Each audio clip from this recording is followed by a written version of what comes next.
Yo everybody, what's going on? This is Keegan from Kman Reviews. If you enjoy this review, make sure to hit that like and subscribe button, and if you have any opinions at all you'd like to share, put them down right in the comment section. Hot Country Nights. The K is silent. Hot Country Nights are a country satirical parody band formed by country veteran Dierks Bentley. Him and his road band have essentially come together as a band under different monikers, even going as far as to come up with their own fictional backstories for each of their members. And this album I'm reviewing is their debut album, The K is Silent. As I mentioned earlier, this group is a bit of a jokey, satirical band.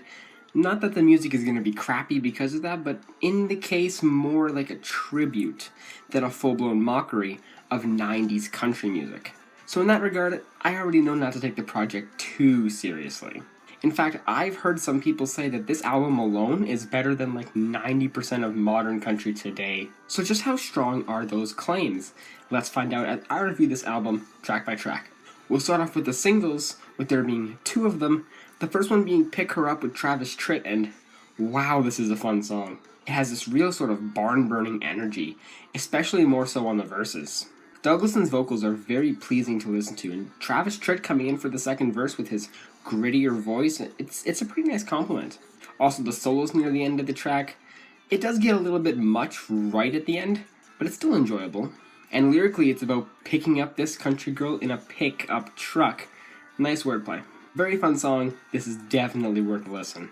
The second and final single, Asphalt, is a bit more of a quieter acoustic cut, with some light guitar plucking and Douglason's vocals actually feeling very touching and honest. Not to mention those gorgeous harmonies on the chorus. The whole thing feels very genuine, even though the lyrics are pretty funny.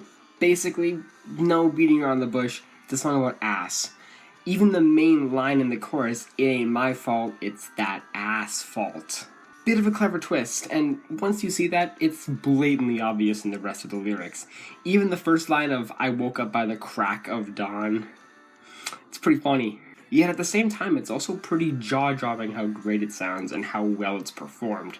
This is another good song. Now for the rest of the tracks.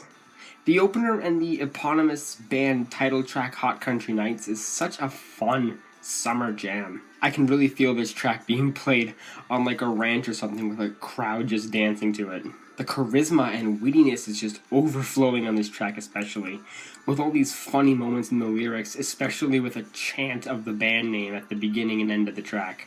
It really feels like a wonderful opener to your music, so yeah, this is also a great song. Moose Knuckle Shuffle is yet another track that just oozes, bleeds this swagger and confidence. I know it's meant to be a little bit more of a joke song to line dances, but Douglason just sells this track. His vocals are so enjoyable, it's easily another album highlight for me. And that fiddle solo right before the third verse, beautiful. Lyrically, I already kind of mentioned it, it's a tribute to those dance songs. Even to the point where when he becomes mayor, he puts a sign up as the home of the Moose Knuckle Shuffle.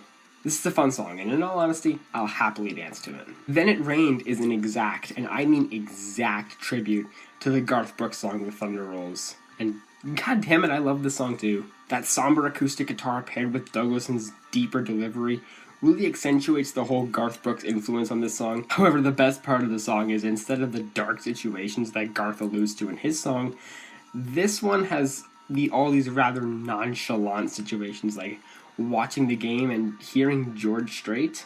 This song really just puts a smile on my face when I hear it, and I adore it. Wrangler Danger's instrumental is literally just a slower version of Pick Her Up, even down to the very similar, gritty guitar riff on the verses. But aside from that, it's also very different, especially with that chorus being as earwormy as it is.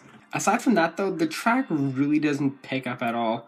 It stays at the same level throughout, feels a tad boring in comparison to the rest of the album. And lyrically, Wrangler had a brand of cowboy cut jeans for women back in the 90s. And yeah, the song's just about ass. Not a bad song, but maybe one of the more lackluster cuts. Mull It Over is a little bit of a slower cut, especially with the fantastic fiddle melody making the track feel that much more emotional than it would have otherwise. And Douglason has a very relaxing, almost soothing vocal performance which really pops up near the end of the track with a pitch change. And lyrically, he's simply asking this girl to mull it over, which basically means to think about it, with it being their relationship. Definitely a little bit more of a serious track in the track listing, but I still enjoy it. Kings of Neon definitely has a nice gritty groove to it, not to mention a nice fiddle and guitar solo as well.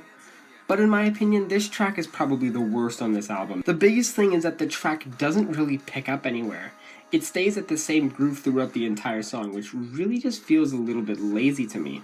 Even though Douglasson has some great vocals and harmonies on this track, this is the one I would skip. Pass. You Make It Hard with Terry Clark is the ballad of this album, and wow, this one's pretty good. The tough, melancholic guitar picks with the somber percussion are surprisingly crushing, and while Douglasson and Clark don't really have the best chemistry vocally, especially when they try to harmonize in the chorus and it feels very off, their verses separately are pretty nice and feel very passionate. Although lyrically, it's basically a metaphor for dick, especially near the end where he says, "every inch of me." So much for sentimental. Good ballad, good song. And finally, the closer, The USA Begins With Us, is less of a song and more of a speech. Mainly for Americans, and me being Canadian, this track should mean nothing to me. Douglasson even admits it himself in the song, but for the sake of this review, I'll talk about it anyway. As previously mentioned, the track is more of a speech about uniting the country, not dividing it, feeling very patriotic, proud to be American type of song. I guess it does make a lot of sense in this day and age. I'm sure many Americans do like this sort of thing, but for me, it does nothing personally. Overall, despite me not being the biggest fan of country music, period, from what I've heard, this is probably one of my favorite country albums.